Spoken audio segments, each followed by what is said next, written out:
அன்பார்ந்த இணையதள நேயர்களை மீண்டும் www.qcrc.in என்ற இணையதளத்திற்காக நியூஸ் தமிழ் செய்தியறிக்கையில் உங்களை சந்திப்பதில் பெருமகிழ்ச்சி அடைகிறோம். இன்று 26 மே 2009க்கான முக்கிய செய்திகளை தற்போது பார்க்கலாம். தமிழகத்தில் நடைபெற இருக்கும் சட்டமன்றத்துக்கான இடைத்தேர்தலில் மின்னணு வாக்குப்பதிவு இயந்திரத்துக்கு தடை விதிக்க கோரியும் வாக்குச்சீட்டு முறை மூலம் தேர்தல் நடத்த கோரியும் தேமுதிக சார்பில் சென்னை உயர்நீதிமன்றத்தில் மனு தாக்கல் செய்யப்பட்டுள்ளதாக செய்திகள் வெளியாகிக் கொண்டிருக்கிறது.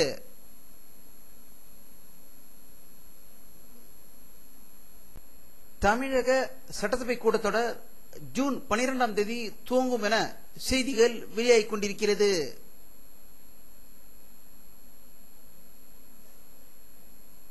இந்தியாவிலேயே முதல் முறையாக தமிழகத்தில் உள்ள 4 பெண்கள் மத்திய ஜெயில்களும் மற்ற 10 பெண்கள் சப் ஜெயில்களும் 11 இளம் சிறார் சிறைகளும் புதிய பெண் டிஐஜி கட்டுப்பாட்டுக்குள் வரும் என்றும் அதற்கு தகுதி படைத்தவராக ராஜா சௌத்ரி என்பவரை நியமித்துள்ளதாக தமிழக முதல்வர் திரு கருணாநிதி அவர்கள் பரிந்துரை செய்துள்ளதாகவும் தகவல்கள் வெளிவந்து கொண்டிருக்கிறது.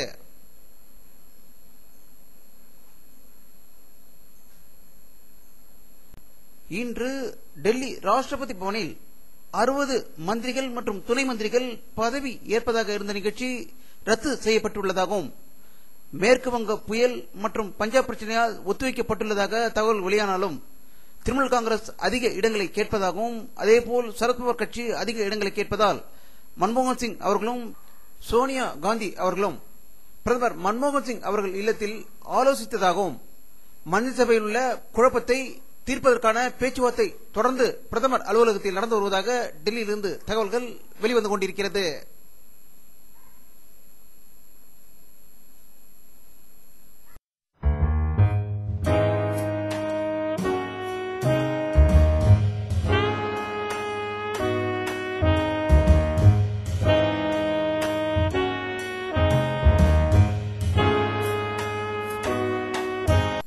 மத்திய நிதியமைச்சர் திரு பிரணாப் முகர்ஜி அவர்கள் டெல்லியில் செய்தியாளர்களிடம் பேசுகையில் ஜூலை முதல் வாரத்தில் பட்ஜெட் தாக்கல் செய்யப்படும் என்று கூறியுள்ளதாக புதுடெல்லியிலிருந்து தகவல்கள் வெளிவந்து கொண்டிருக்கிறது.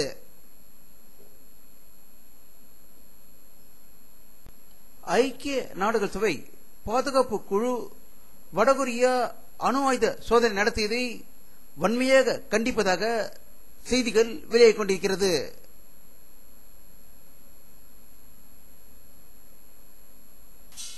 வட கொரியாவால் செய்யப்பட்ட 2வது அணுகுண்டு சோதனையை அதன் நெருக்கமான பங்காளி நாடான சீனா விமர்சித்துள்ளதாகவும் நிலத்தடியில் வைத்து செய்யப்பட்டுள்ள இந்த அணுகுண்டு சோதனையை தாம் திட்டவட்டமாக எதிர்ப்பதாக சீனா கூறியுள்ளதாக பெய்ஜிங்கிலிருந்து தகவல்கள் வெளிவந்து கொண்டிருக்கிறது.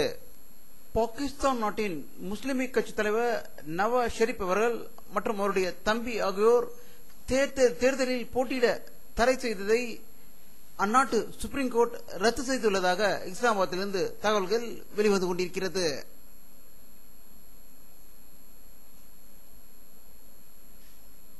மேற்கு வங்க மாநிலம் மற்றும் பங்களாதேஷில் கடந்த 2 நாட்களாக பெய்த மழை மற்றும் புயல் காரணமாக 120 பேர் உயிர் இழந்துள்ளதாக தகவல்கள் வெளிவந்து கொண்டிருக்கிறது.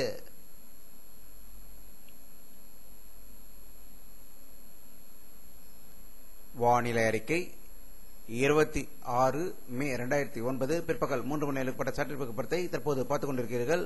தமிழகத்தில் ஒரு சில இடங்களில் மேகமூட்டங்கள் இருப்பதை காணலாம். கன்னியாகுமரி மாவட்டத்தில் மழை பெய்து கொண்டிருப்பதாகவே தகவல்கள் வெளிவந்து கொண்டிருக்கிறது. அரபிக்கடலில் மேகங்கள் அதிகம் இருப்பதாகவும் இவை கேரளா வழியாக தமிழகத்துக்கு வர வாய்ப்புகள் இருக்கிறது. அதேபோல் வங்காள விரிகுடாவிலும் அந்தமான் நிக்கோபார் தீவுகளில் மேகங்கள் இருக்கின்றன. அவை தமிழகத்தை நோக்கி வருமா என்பது இன்னும் ஒரு நாளில் தெரிய வாய்ப்பிருக்கிறது.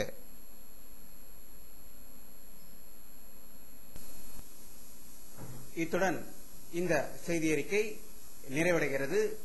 மீண்டும் நியூஸ் தமிழ் செய்தி அறிக்கையில் உங்களை சந்திக்கும் வரை உங்களிடமிருந்து விடைபெறுவது உங்கள் கே பாலாஜி.